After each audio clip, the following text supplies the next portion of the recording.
প্রথমেই voice for reform এবং নাগরিক কোয়ালিশনকে ধন্যবাদ জানাই আমাকে এখানে বক্তব্য দেওয়ার সুযোগ দেওয়ার জন্য।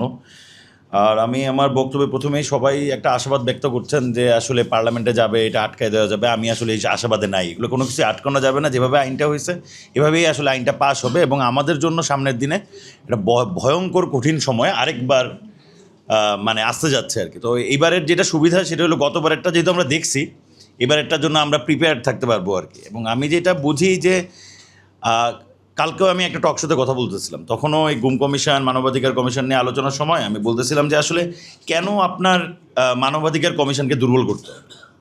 আপনি নিজে যদি বিচার বহির্ভূত হত্যাকাণ্ড শুরু না করেন, আপনি নিজে যদি আরেকবার গুম করা না শুরু করেন, আপনার পুলিশ যদি আরেকবার জনগণের উপর অত্যাচার শুরু না করে, জনগণের একটা প্রান্তিক জনগোষ্ঠীর উপর নানান রকমের শোষণ না করে, তাহলে তো আসলে আপনার মানবাধিকার কমিশনকে দুর্বল করার কোনো প্রয়োজন নাই।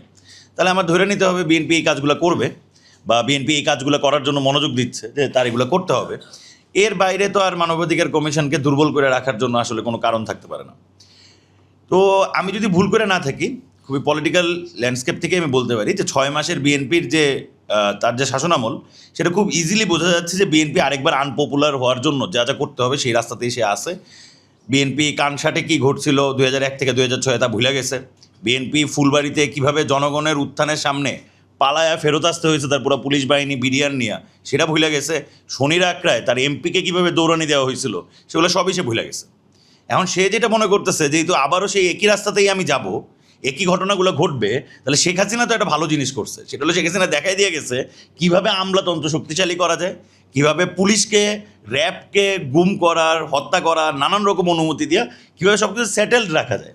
ফলে বিএনপি ভুল করে না থাকলে সেই রাস্তাটাই মাপতেছে আর কি, এবং সেই রাস্তাতেই সে আসছে। আপনি অলরেডি লক্ষ্য করবেন আমাদের জ্বালানি খাতকে একটা বেসরকারিকরণের দিকে নিয়ে যাওয়া হইতেছে। আমরা জ্বালানি সংকট নিয়ে মধ্যে আছি। আমরা এর মধ্যে নানান রকমের হুম্বিতম্বি শুনলেও আসলে সমাধান কী সেগুলো জানি না।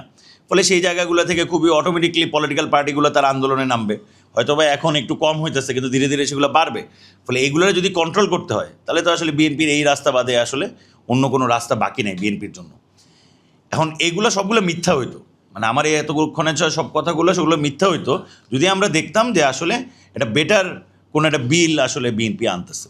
তা আমি যদি ভুল করে না থাকি, বিএনপির ট্যাকটিক্সটা খুবই সিম্পল। সেটা হলো হাসিনার আমলে যে আইনটা ছিল সেটা থেকে একটু শক্তিশালী হবে, হ্যাঁ, কিন্তু আমাদের যেটা পাওয়ার কথা ছিল ওটা থেকে অনেকখানি দুর্বল হবে।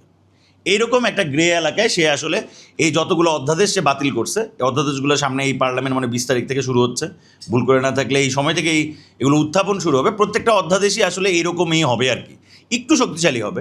আগে মানবাধিকার কমিশনের রিপোর্টের কোনো গুরুত্ব ছিল না, এখন এই রিপোর্টটা আদালতে পেশ করা যাবে, এই যে দিলাম তো, পাওয়ার বাড়াইলাম আমি।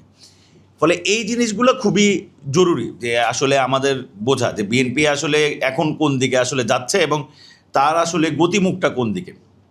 আর এই বিল নিয়ে অনেকখানি আলোচনা হয়ে গেছে, সবাই আলোচনা করছে, এই আইন নিয়ে আলোচনা করছে।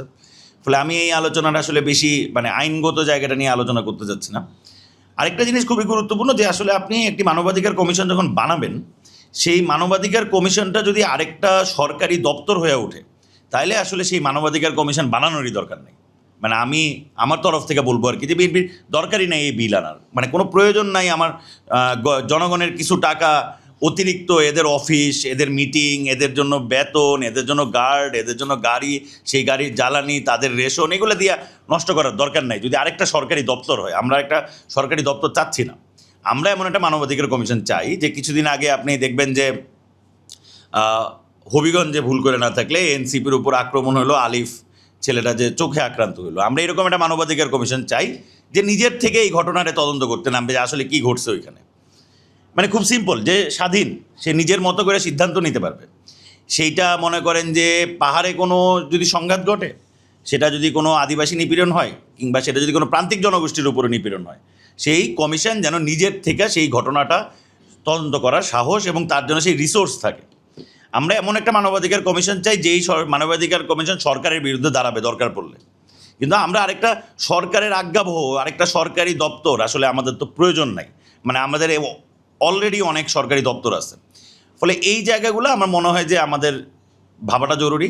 এবং আসলে সামনে এই আইন আসলে আমরা ঠেকাইতে পারবো কি না এটা আমার কোনো কনফিডেন্স নাই, কারণ আমি পার্লামেন্টে ওই যে লিটন ভাই বলে গেছেন একটা ভালো কথা, যে এমন কোনো পার্লামেন্টারিয়ান নাই যিনি বলবে যে এই আইন আমি মানি না, আমি রিজাইন করলাম, আমি থাকবো না পার্লামেন্ট, এরকম কেউ নাই। সবাই মাইনেই নিবে আসলে শেষ পর্যন্ত। হয়তো বা কেউ ভোট দিবে, কেউ ভোট দিবে না, কেউ পলিটিক্যালি এটারে ব্যবহার করবে কি করবে না। কিন্তু আমাদের আসলে সামনে যে একটা প্রচণ্ড ইকোনমিক্যাল টার্মোয়েলের মধ্যে দিয়ে যাইতে হইতেছে এবং যাইতে হবে, এবং সেইটা ধইরা জনগণের যেই কষ্টটা হবে, এবং সেই সময় আমরা যারা নানানভাবে পলিটিক্সের সাথে যুক্ত, আমরা একটু বুঝতে পারতেছি যে এইটা আরেকবার সেই শেখ হাসিনার খড়গই নাইমা আসবে এবং সেই একই রকমের জিনিসই নাইমা আসবে, এবং এটা থেকে খুব একটা বিকল্প পাওয়া কঠিন। ফলে জনগণের যে মুভমেন্টটা, জনগণের যে আন্দোলনগুলো, যেটা আসলে জুলাই অভ্যুত্থানের পরে মানুষের যে একটা আশাবাদের জায়গা ছিল যে সে আরেকটু স্বাধীনতা নিয়ে বাঁচবে, তার জন্য আরেকটু অপরচুনিটিগুলো খুলে যাবে, সে যেন আরও বেশি ভালো ভালো অপরচুনিটিগুলো সে অ্যাফোর্ড করতে পারবে,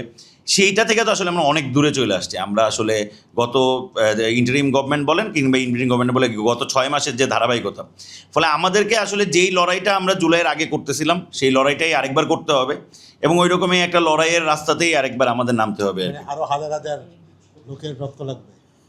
এইটা আমি বলবো না যে লোকের রক্ত লাগবে, হাজার হাজার মানুষের একটা গণঅভ্যুত্থান হবে, কিন্তু লড়াইটা আসলে সেটাই। এখন ভবিষ্যতে কি হবে না হবে, ভবিষ্যৎ কোন দিকে আমাদের নিয়ে যাবে, নিশ্চয়ই তখন ডিসাইড করা যাবে আর কি। কিন্তু লড়াইটা আমাদের চালায় যেতে হবে, এছাড়া আসলে এই গভর্নমেন্টের সাথে ডিল করার আর কোনো বিকল্প আছে বলে আমার মনে হয় না আর কি। যাই হোক, সবাইকে ধন্যবাদ, ফাহিম ভাইকে ধন্যবাদ আজকে আমাকে ইনভাইট করার জন্য।